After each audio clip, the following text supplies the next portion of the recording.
Muy buenas tardes, amigos. Mi nombre es Luis Fernando Velázquez, de la carrera de licenciatura en teología. Ahora pues nos toca hablar un poco acerca de la historia de Honduras y las generalidades de esta historia o de la historia de Honduras. Estoy con la sede en San Pedro Sula y bueno, vamos a hablar de las fuentes de investigación histórica. Tenemos las fuentes directas y las fuentes indirectas.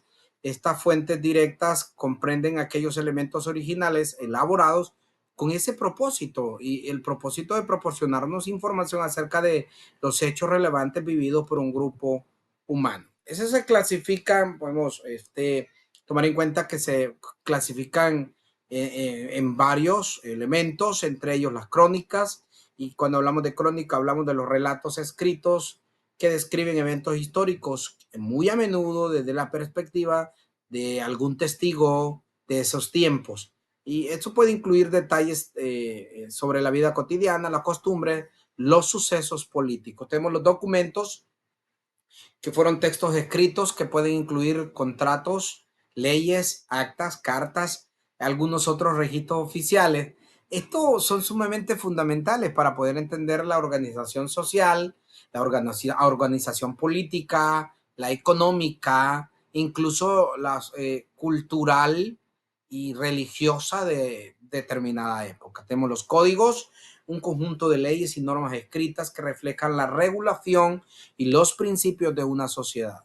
Ejemplos de ellos tenemos los códigos de Hammurabi, el código justiniano. Tenemos las pinturas, obra de arte visual que pueden ofrecer información sobre la cultura, la religión y la vida cotidiana de una sociedad en particular. Las pinturas históricas a menudo capturan eventos o retratos de personas significativos. El caso de la Gioconda, o la Mona Lisa, como normalmente le llamamos a algunos otros. Así que podemos ver entre ellos esos. Muy bien. Y entre los que mencioné de las fuentes directas, habían algunos otros ahí que los geoglifos y los petroglifos también. Bueno, están las fuentes indirectas y al hablar de esos hablamos de aquellos que sin tener la finalidad de proporcionar información son útiles para comprender algunas características de los pueblos. ¿Cómo se clasifican? Bueno, tenemos los edificios y los restos, estructuras arquitectónicas que han sobrevivido a lo largo del tiempo, como los templos, los palacios, las viviendas, y estos nos proporcionan una información sobre la tecnología, sobre cómo estaba la organización social. En el caso de las pirámides de Egipto, nos informan y cómo fue que ellos se pusieron de acuerdo para hacer tan gran edificios. El Coliseo Romano y la Gran Muralla China, entre algunas otras que podemos mencionar. Tenemos los utensilios, que son los objetos cotidianos utilizados en la vida diaria, las herramientas de cocina, las cerámicas, objetos decorativos que fueron y son encontrados y que nos indican las costumbres y el nivel de desarrollo tecnológico de una sociedad. Están también los restos fósiles, que son restos orgánicos que han sido preservados en rocas o sedimentos, incluso huesos, plantas de otros materiales biológicos. Los fósiles ayudan a comprender la evolución de las especies y los ecosistemas en diferentes épocas. Tenemos también entre las fuentes indirectas las herramientas, los instrumentos creados por la sociedad para, ya sea para la caza, ya sea para la guerra o para el trabajo incluso. Esos diseños de materiales ofrecen pistas sobre las habilidades tecnológicas de la economía y las interacciones sociales de la cultura en la que fueron fabricados. En resumen, la fuente se clasifica en fuentes orales, que son los relatos de personas que vivieron eventos históricos y que sobrevivieron de una guerra o en acontecimientos sociales, y contaron la historia o la escribieron. Tenemos relatos que nos cuentan tradiciones orales, es decir, historias y leyendas que fueron transmitidas de generación en generación en comunidades indígenas. En el caso nuestro tenemos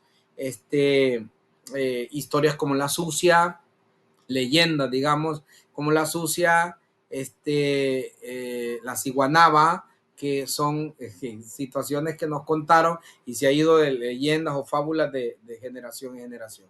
Tenemos las fuentes escritas, que son cartas y son diarios. Las cartas corresponden que pueden revelar aspectos de la vida cotidiana y relaciones en eventos históricos. Los diarios, los escritos, incluso podemos decir que hasta los libros escritos allá por los años 1800, podemos entender la cultura de aquellos tiempos con el hecho de leer un libro de aquella historia o de aquel tiempo, perdón. Tenemos las fuentes arqueológicas, restos arquitectónicos, tenemos las cerámicas, fuentes fósiles, entre ellos están los huesos de animal y los restos de plantas. Se nos han pedido hablar de 8 ciencias auxiliares de la historia.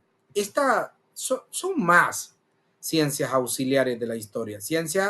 La historia se agarra de esta ciencia para estudiar el pasado y poder proporcionar cómo fue ese pasado.